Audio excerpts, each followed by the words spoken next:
খড়ের ঢিপির মধ্যে কি সারাদিন কোনো মানুষের কাটানো সম্ভব? আজ আমরা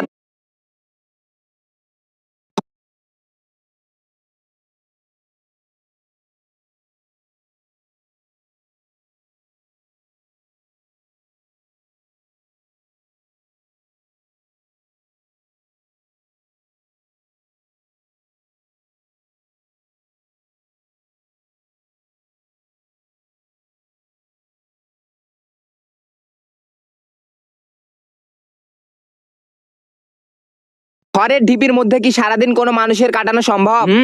আজ আমরা তাই দেখবো। এখানে লাফাতে লাফাতে ছোটবেলার কথা মনে পড়ছিল। ছোটবেলা কারা কারা এরকম পাগলামি করেছো কমেন্ট করো। তারপর দুজন মিলে ভালো করে বসার জায়গা তৈরি করছিলাম। কিছুক্ষণ পরিশ্রম করার পর ফাইনালি আমাদের জায়গা রেডি।